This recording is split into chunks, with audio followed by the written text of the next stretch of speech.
Okay, moving on to page 18, another original little tune that I've composed especially for this teaching method, Romance in B. Now, we start also learning some of the chords, and I don't believe in teaching necessarily just a C chord or F chord or whatever. Some of these other chords are just as easy to play. They sound very nice and they suit this little piece here. We have a chord called G major 7. Okay, so we put a finger there. If you look down the bottom of page 18, you'll see some chord diagrams. So you put a finger on the 3rd fret of 6th string, 2nd fret of 5th string, and put your index finger on the 2nd fret of the 1st string. And that's a G major 7. And you can strum it like this. Okay, and then just take your 1st finger or your index finger off, move these two down. Say 3rd finger on the 3rd fret of 5th string, the other finger on the 2nd fret of 4th string. It sounds complex, but you'll see it in the diagram. And we just strum from the 5th string. And look at that, you're playing a chord and it's a C major 7, and it's quite a nice sound. Later on you might learn to do something like sounds a bit jazzy. So that's meant to be the mood of this Romance in B. So track 8 on the CD has me playing the melody line over the backing track with just the G major 7 and the C major 7 chords. And then track 9 on the CD is without the melody line, so you can play it. So we're just going to play it together. It's mostly based, no, it's all based on just the 2nd string. So you look on the tab, which is why it's there, so we learn how to play it. And we've got no fingers on the 2nd string. We have 1st fret on the 2nd string, and you'll see that that's just a C. It's not a C sharp, so it's on the 1st fret, not the 2nd fret. And on the 3rd fret, we have the note D. And they are all the notes, just 3 notes in Romance in B. So I'm going to count it in, 4 beats in, and we'll just play it together. One little thing is you'll see a note that's not coloured in with a stick and a dot after it. And that note is worth 3 pulses. We call it a dot of minim. And a dot after a note makes it half as long again. Your music teacher will explain it to you. But if we know it's coloured in with a stick, that's worth 1 pulse. If it's not coloured in with a stick, it's worth 2 pulses or 2 beats.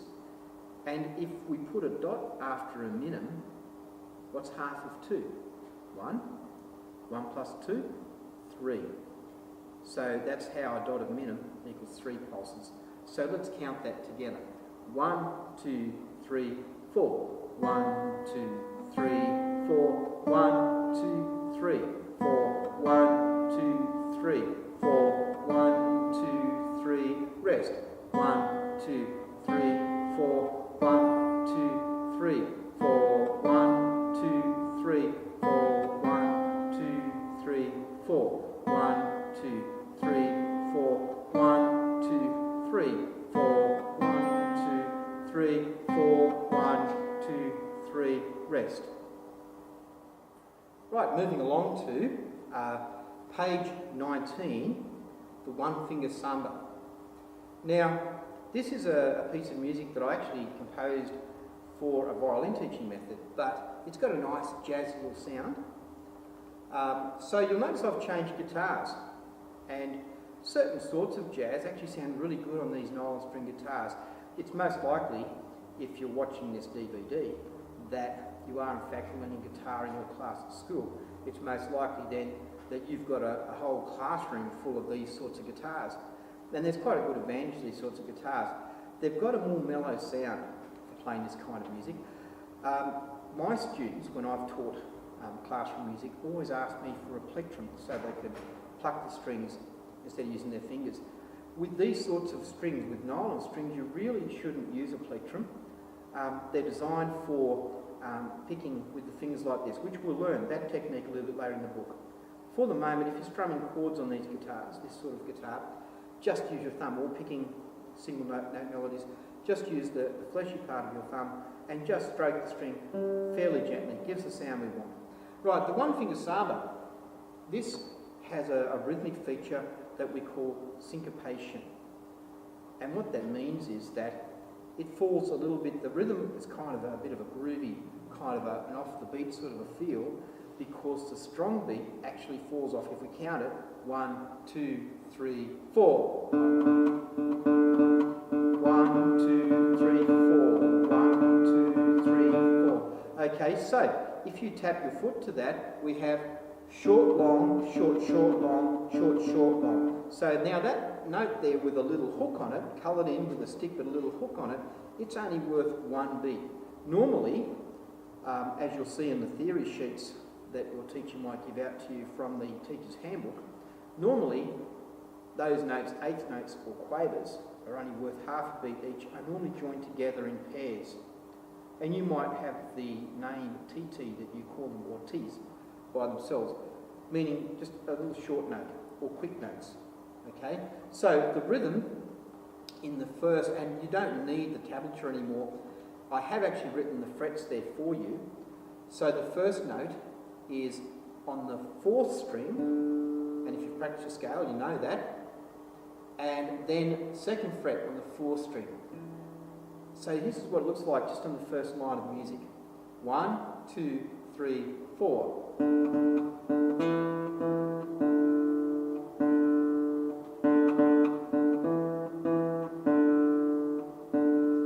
Okay, now try playing that with me.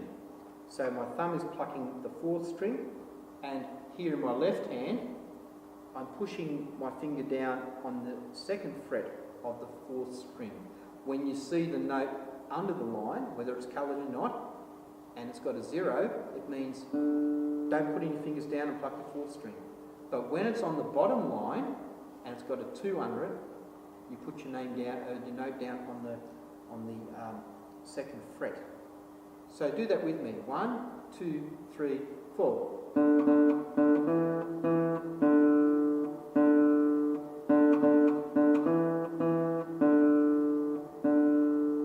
Now, look at the second line of music, and you'll see that the first note there on the second line is well underneath the stave, and there's one line through it and another little line there. They are called ledger lines.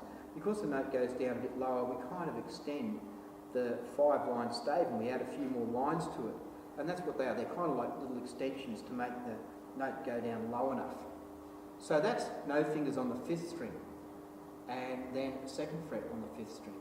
Okay, there's just those 2 bars. Have a listen and look at your music. And then you'll recognise it goes back again to where we started on the 4th string. Now look at the 3rd line of the music, and you'll see we're on the 3rd string. So that's the 2nd line of the stave on the 3rd string. If you practiced your C major scale and looked at the music, you'll know that. So it does this in those 2 bars. And then it goes back to the 4th string.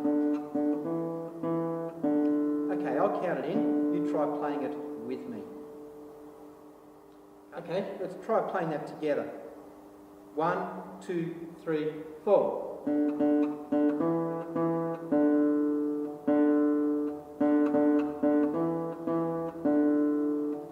5th string. Back to the 4th string. On the 3rd string. Back to the 4th string.